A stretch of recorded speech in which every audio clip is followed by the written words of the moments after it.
Hi, it's me again, Sam. Knowledge is power. You've heard of it. That's why my students can attain wonderful results while you're still struggling trying to get 5 out of 9 IELTS speaking. Or in Duolingo test, you cannot reach wonderful results. Today we are going to learn about a big loophole that we can take advantage of while we are working with different type of cue cards. Let's work on it. Let's get down to work. What do I mean by this loophole?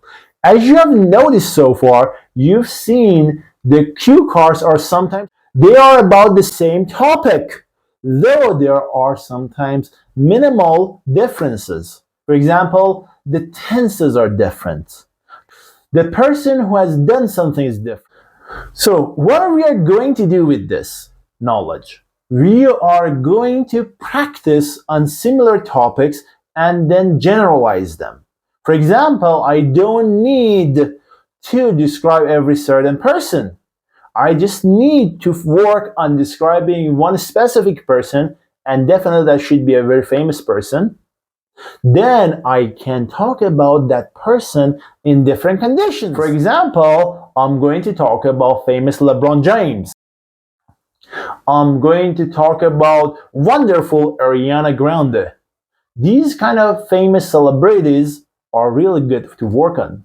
You can find lots of detail about them over the internet, and you can employ that knowledge while speaking or sometimes even writing. Now that I've practiced enough on LeBron James, when I'm asked to talk about my neighbor, I can use some of that knowledge and that information when I'm talking about my own neighbor or about my teacher, about one of my relatives.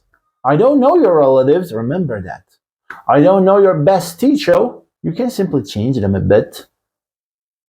For example, you can say, my best neighbor is an African American, is wonderful, is very heavily built, and he's a giant.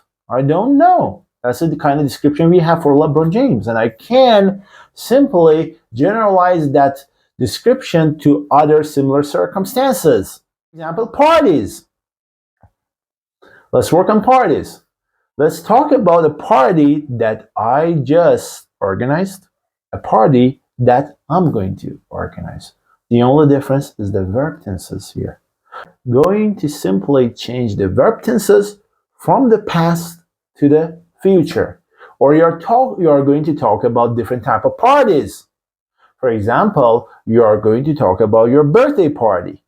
You are going to talk about your wedding party. Or can be the same, a big difference. Or, for example, you are going to talk about the best thing that has happened into your life. Why not the party? We can take advantage of it, talk about the same thing. Of course, there should be certain alterations to make our conversation or our answer proper to the question.